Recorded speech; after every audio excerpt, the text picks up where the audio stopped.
प्रधानमंत्री ने कितना मुजरा देखा है देश में। मुजरा देखते देखते राजनीति किए हैं क्या? मुजरा देखते देखते उनका समाजी और सियासी जीवन गुजरा है क्या?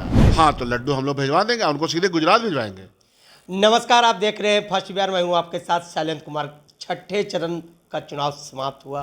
मोदी जी की भी 3 रैलियां छठे चरण के मतदान के दिन पटना के विक्रम में हो रहा था। काराकाट, बक्सर। मोदी जी ने कहा कि इंडिया गठबंधन वाले चुनाव के बाद मुजरा करेंगे। हमारे साथ बातचीत करने के लिए कांग्रेस विधायक दल के नेता शकील अहमद खान जी। शकील अहमद खान जी, आप लोग चुनाव के बाद मुजरा करिएगा, प्रधानमंत्री बोल रहे हैं। प्रधानमंत्री ने कितना मुजरा देखा है देश में।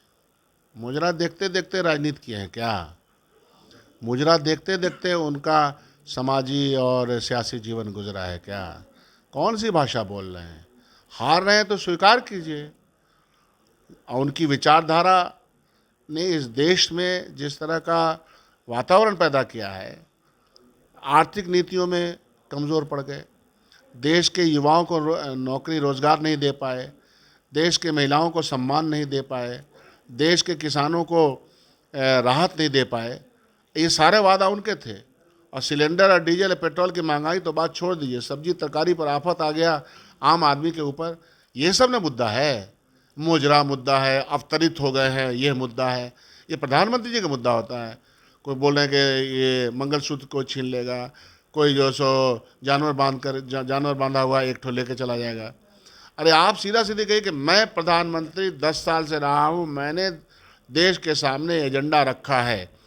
एजेंडा में महंगाई बेरोजगारी था, अब नहीं है। मनेर का लड्डू की बात कर रहे थे कि मनेर का लड्डू तैयार रखे मनेर वासी। हाँ, तो लड्डू हम लोग भिजवा देंगे, उनको सीधे गुजरात भिजवाएंगे। गुजरात भिजवाइए। काहे कि 2 आदमी की घर वापसी होने वाली है। ये घर वापसी का नारा उन्हीं का नारा था ना। लफ्ज़ जिहाद का नारा कौन कौन सा लफ्ज़ निकाला है इन लोगों ने। ताज्जुब है। विचार शून्यता वाली भारतीय जनता पार्टी के पास लफ्ज़ों की बहुत कमी है। उनके पास शब्दावली, उनके व्याकरण में अच्छे शब्द लगता है ही नहीं। तो घर वापसी 2 व्यक्ति की हो रही है।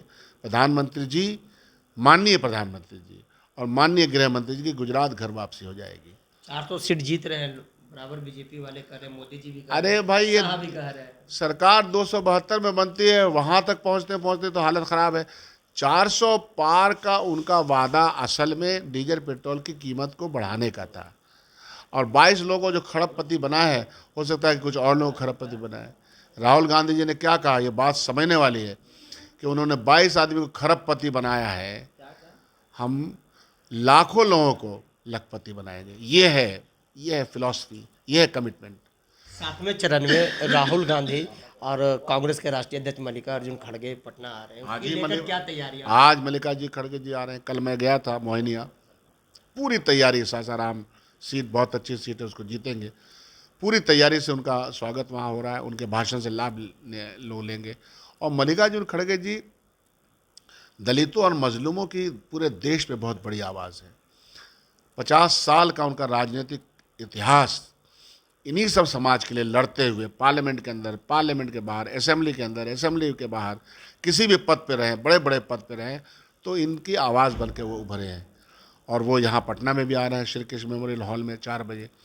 यहाँ भी इंडिया गठबंधन के तमाम नेतागण हो गए और एक संदेश पूरे देश के नाम यहाँ से उनका जाएगा। एक आखिरी सवाल लेंगे।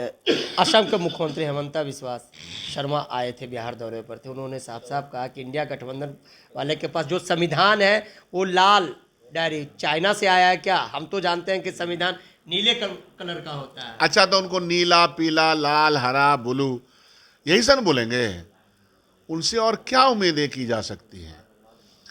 वो तो भारतीय जनता पार्टी में एक से एक नौटंकीबाज लोग यहाँ मौजूद हैं, एक से एक अवधारणा वाले लोग मौजूद हैं। अरे संविधान की रक्षा करना इस देशवासियों का परम कर्तव्य है। और संविधान की धज्जियां उड़ाने वाले भारतीय जनता पार्टी, सुन लो, क्योंकि हम जान दे देंगे लेकिन अपने संविधान की रक्षा में संविधान पे आंच नहीं आने देंगे। इनके इशारे, इनका कमिटमेंट संविधान के प्रति क्या है। राजस्थान की उप मुख्यमंत्री ने कहा कि हमको नंबर ज़्यादा इसलिए चाहिए कि हमको संविधान बदलना है। माननीय अटल बिहारी वाजपेयी के ज़माने में समीक्षा समिति किन्होंने बनाई थी संविधान को लेकर के। आज माननीय उप प्रेसिडेंट के हवाले से कमेटी किसने बनाई, रिपोर्ट किसने दी? तो संविधान के ऊपर जो खतरा हम लोग कह रहे हैं, ऐसे नहीं कि हवा में नहीं कह रहे हैं, इनका मानना है। और जो इन्होंने संविधान को लेकर के हमेशा से 1948 से जो कहते चले आ रहे हैं कि इसके अंदर मनुस्मृति नहीं शामिल है, आप देख लीजिए जयराम रमेश जी का रिपोर्ट इस मामले में। तो संविधान तो सबके लिए, सबने मिलकर के बनाया, अपने लिए बनाया, और ख़ास तौर पर उस पर दबे कुचले एक एक इंसानों के लिए आवाज़ है, उस आवाज़ को दबाने का ये कोशिश करते हैं। इसलिए कह रहे हैं कि यह चुनाव संविधान बचाने से लेकर के इस देश के युवाओं में, महिलाओं में, किसानों में, हर वर्ग के लोगों के लिए उसमें प्राथमिकताएं दी गई, गारंटी दी गई है। तो इंडिया गठबंधन आ गई और यह जाएंगे, यह तय हो चुका। चलिए देखिए, ये हमारे साथ बातचीत कर रहे थे कांग्रेस विधायक दल के नेता शकील अहमद खान। तमाम सवालों का जवाब दिया। तमाम खबरों के साथ बने रहे फर्स्ट वर्ष शैलेंद्र कुमार। 26 वर्षों में 17,000 से अधिक डॉक्टर बना चुका बिहार एवं झारखंड के छात्रों एवं अभिभावकों के बीच सर्वाधिक विश्वसनीय एवं लोकप्रिय संस्थान गोल, नेशंस लीडिंग इंस्टीट्यूट। हमारा विश्वास गोल के साथ।